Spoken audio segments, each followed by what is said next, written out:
मोहम्मद हफीज के ही कहने पर उमर गुल, सईद अजमल और दीगर लोगों को, यासिर अरफात, फिर उसके बाद एडम होलियॉक, इन सब को पाकिस्तानी टीम के कोचिंग स्टाफ में शामिल किया गया। तो अब इन सब के सरों पर खतरात के बादल मंडरा रहे हैं कि क्या तब्दीली आती है जब पाकिस्तान क्रिकेट बोर्ड के नए चेयरमैन मुंतखब होते हैं 6 फरवरी को। तो उसके बाद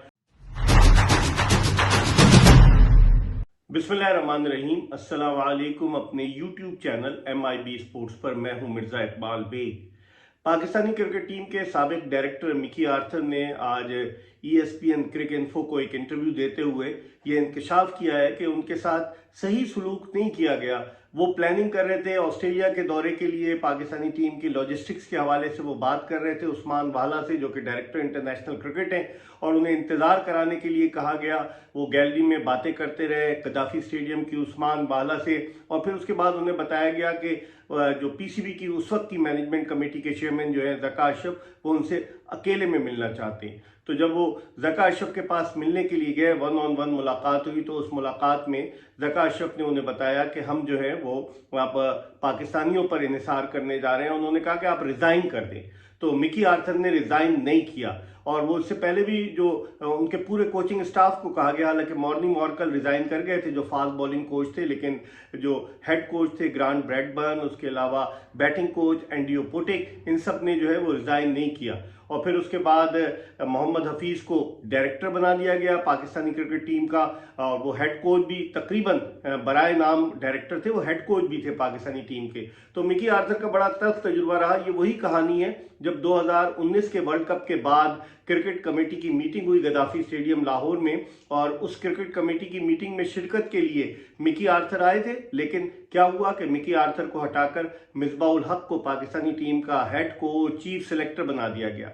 अब भी मिकी आर्थर के साथ यही हुआ। उनका इंग्लिश काउंटी डार्बीशायर से 4 साल का कॉन्ट्रैक्ट है, 2 साल उनके मुकम्मल हो चुके हैं, और मिकी आर्थर जो थे वो पाकिस्तानी क्रिकेट टीम के जो थे वो डायरेक्टर उनको बनाया गया था, लेकिन फिर उसके बाद PCB ने मोहम्मद हफीज़ को बना दिया। और एक खबर ये भी आई है कि मोहम्मद हफीज़ के ही कहने पर उमर गुल, सईद अजमल और दीगर लोगों को, यासिर अरफात, फिर उसके बाद एडम होलियॉक, इन सब को पाकिस्तानी टीम के कोचिंग स्टाफ में शामिल किया गया। तो अब इन सब के सरों पर खतरात के बादल मंडरा रहे हैं कि क्या तब्दीली आती है जब पाकिस्तान क्रिकेट बोर्ड के नए चेयरमैन मुंतखब होते हैं 6 फरवरी को। तो उसके बाद कोचिंग स्टाफ में, दीगर चीज़ों में क्या तब्दीली आती है। हफीज़ ने जो है वो सजेस्ट किया था वहाब रियाज का नाम कि उनको चीफ सिलेक्टर बनाया जाए, और भी बहुत सारी चीज़ें थी।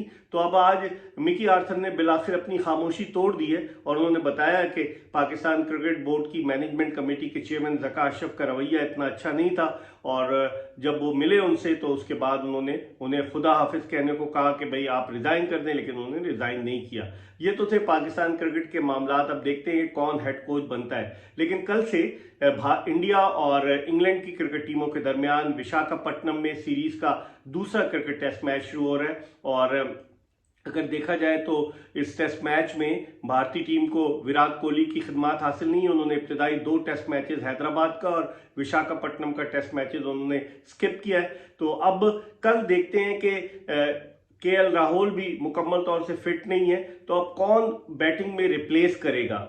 एक तो रजत पटीदार का नाम है, रजत पटीदार जिनकी उम्र 30 साल है, वो अच्छे बैट्समैन हैं। उन्होंने रणजी ट्रॉफी में बड़ी उम्दा बैटिंग का मुजाहरा किया, और इस साल बल्कि गुज़िश्ता साल दिसंबर में उन्होंने साउथ अफ्रीका में अपना वनडे डेब्यू किया। और उनके साथ है नौजवान 24 साल सरफराज खान। सरफराज खान का ताल्लुक मुंबई से है, और वो इंडियन अंडर 19 टीम की नुमाइंदगी कर चुके हैं। अभी फर्स्ट क्लास क्रिकेट में उन्होंने सेंचुरी भी बनाई है, और उनके छोटे भाई Musheer Khan under 19 world cup में भी उन्होंने अभी सेंचुरी स्कोर की और बड़ी अच्छी परफॉर्मेंस दे रहे हैं। तो सरफराज खान जिनका ताल्लुक मुंबई से है, अभी उनको जो अवार्ड मिला था BCCI का, चूंकि वो नहीं थे तो उनका अवार्ड उनके वालिद नौशाद खान ने रिसीव किया। तो अब देखते हैं कि सरफराज खान और रजत पटीदार, इन दोनों में से कौन सा एक खिलाड़ी जो है वो टीम में मुंतखब होता है, या दोनों मुंतखब होते हैं, क्योंकि कुलदीप यादव को भी अब शामिल किया जाएगा। रविंद्र जडेजा जो है वो मुकम्मल तौर से फिट नहीं है।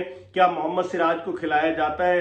क्या जो पिच है विशाखापट्टनम की, क्या वो पिच स्पिनर्स के लिए साजगार साबित होगी? जिस तरह हैदराबाद दक्कन में इस तरह की पिच बनाई गई थी कि वो स्पिनर्स के लिए साजगार साबित हो, लेकिन उस पिच पर जो एक अपना डेब्यू करने वाले हार्टली ने क्या जबरदस्त बॉलिंग की और उन्होंने भारत को बिल्कुल आउट क्लास कर दिया और 28 रन से वो टेस्ट मैच जो है वो इंग्लिश टीम जीतने में कामयाब हुई। अब जो कल से टेस्ट मैच शुरू हो रहा है उसके बारे में कहा जा रहा है कि इंग्लैंड की टीम में 41 साला जिमी एंडरसन जो है उनको शामिल किया जाएगा मार्क वुड की जगह, और साथ ही शोएब बशीर जो कि लेग स्पिनर है जिनके वीजा मिलने में बड़ी कंट्रोवर्सी हुई वो आ चुके हैं, वो और उनके साथ रेहान अहमद जो है वो खेलेंगे। और चूंकि उनके जो लेफ्ट आर्म स्पिनर है जैक लीच वो अनफिट हो गए, तो अगर इसको देखा जाए तो इसका मतलब ये हुआ कि सिर्फ 3 टेस्ट मैचेस का तजुर्बा रखने वाले 3 main spinners Rehan Ahmed, Tom Hartley और तीसरे स्पिनर जो है वो शोएब बशीर ये होंगे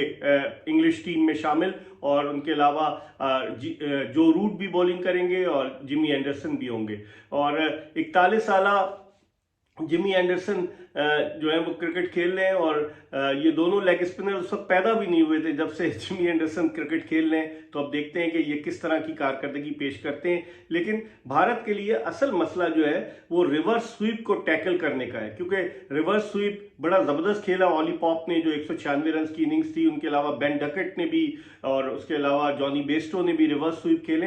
तो अब रिवर्स स्वीप पे किस तरीके से भारत हिकमत अमली बनाता है, राहुल द्रविड़ क्या स्ट्रेटेजी प्लान करते हैं रिवर्स स्वीप पे।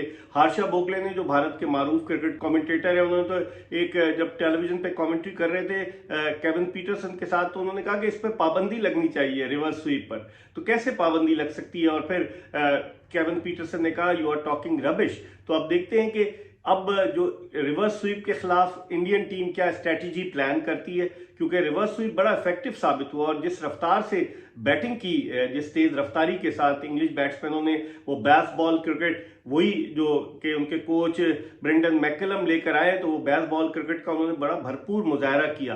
और पाकिस्तान के दौरे में भी आपको याद होगा कि इंग्लैंड ने तीनों टेस्ट मैचेस पाकिस्तान के खिलाफ जीते और वहां पर भी बैस बॉल क्रिकेट का मतलब तेज तरीन उन्होंने बैटिंग की, उनका जो रन रेट होता था फी ओवर 4 रन से ज्यादा का था। तो अब देखते हैं कि कल से विशाखापट्टनम में जो टेस्ट मैच शुरू हो रहा है उसमें इंग्लिश टीम किस तरह की कारकर्दगी पेश करती है। रोहित शर्मा की कप्तानी पर जरूर सवालात उठ रहे हैं कि रोहित शर्मा ने अच्छी कप्तानी नहीं की, उन्होंने मौका फराहम किया इंग्लिश टीम को, वरना 190 रन की लीड लेने के बाद अगर कोई टीम जो है वो टेस्ट मैच जीत जाए तो ये बड़ा ही एक परेशान कुन सूरत हाल होगी मुखालिफ टीम के लिए। तो भारत को भारतीय सरजमीन पर हराना कोई आसान काम नहीं है, लेकिन इंग्लैंड ने ये कारनामा सर अंजाम दिया। अब कल से जो दूसरा टेस्ट मैच शुरू हो रहा है उसमें इंग्लिश टीम किस तरह की कारकर्दगी पेश करती है आपको अपडेट करते रहेंगे। देखते रहिए MIB स्पोर्ट्स।